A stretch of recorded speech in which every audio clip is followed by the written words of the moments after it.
Now, over to the Norton stand, which is adjacent to the Triumph stand. Do you think there's any like turf war going on? Yeah, they line up a bit of against beef. each other, yeah. But they've got some of the 125th anniversary special editions on the stand, which are quite spectacular. So we've got the transatlantic version of the Commando here, which is a red, white and blue paint job. Yes. I think inspired by some of the race bikes of some sort of era. If in doubt, I did a whole video on it. I do so many. But the ones I think I really do like are the 588s, which I do remember are inspired by those sort of rotary bikes from like I think the 80s and 90s with the black finish and then some big stripes on them. For me, the best looking. Gold wheels. Can't beat gold wheels. Oh, that's true. It does add some horsepower, yeah. But we've got up there the V4CR, which is the naked modern cafe racer built on their V4 platform. Yeah. The V4SV, which is the fared sports bike. Yeah. And they also do a Commando in that paint job. Did you see the prices? No. Do you want to take a guess? Commando, how much do you think you got to pay for that? Commando was what, 20 something? I'm gonna say 24.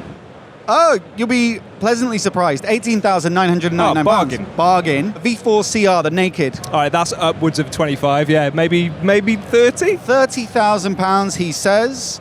You'll be disappointed on this one. Oh. The V4CR comes in at £49,999. Oh my God. All right, yeah, bargain. V4SV? More? 45? That was £49,999. It's 51 for the... Oh, the other one was 49. Yeah. I wasn't even paying attention. That was me hoping it was 40. It's numbers that the brain can't compute, isn't it? That's the problem you've got. You're overloaded. Yeah, it's something that I'm not even considering because it's way outside my budget. So yeah, you might as well have said £1 million. Yes, pretty much. It's the £1 million car probably of the motorcycle world, if you know what I mean? Like that supercar level of pricing. For sure. It has to be said, especially the SV with all the carbon. It does look quite stunning on the stand. But the question is... Firstly, money no object. Which of the three tickles your fancy? I got to say, the V4, the fared version of the V4 would be my go-to, I think.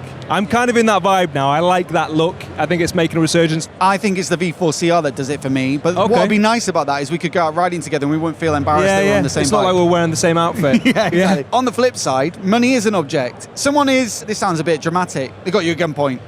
Oh, right. They're forcing you down to a Norton dealer to put your card in the machine, and you have to buy one of those 3 bikes. I got to go Commando there, haven't I? Yeah. Why you're not wearing pants? No, well, if they got me at gunpoint, I'm doing whatever they want me to do.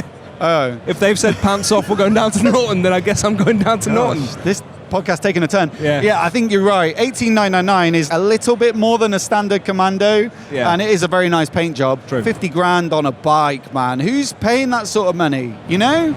If it's small change here, I mean, honestly, it is a nice looking bike. And in terms of the bikes on display here, the bikes that I'm familiar with, you cannot argue with the fact that Norton just have a quality of finish that elevates them above a lot of their competition. They're definitely the most fancy pants looking bikes at the show. You know what though? We've been trying to get hold of a V4CR to ride and review because they announced it last year and they said it's going to be coming out soon. They did a little track launch for the SV version, which I didn't go on because I suck at track riding.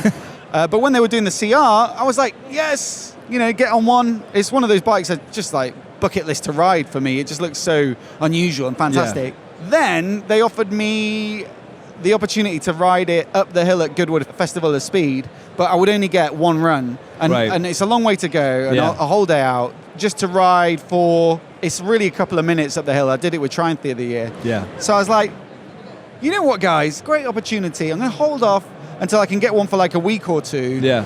And, do a proper review and get under the skin of it and take my time and film something actually good to watch.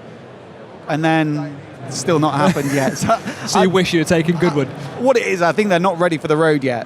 And so I should have probably taken that opportunity to get a good video out there about it. But yeah, massively on the list. Hopefully that video comes soon. And it's just, a bit of a dream bike for me. The SV as well. You can invite me over when that turns up. Oh, thanks, mate. Very kind. You offering to lend a hand. Yeah, selflessly.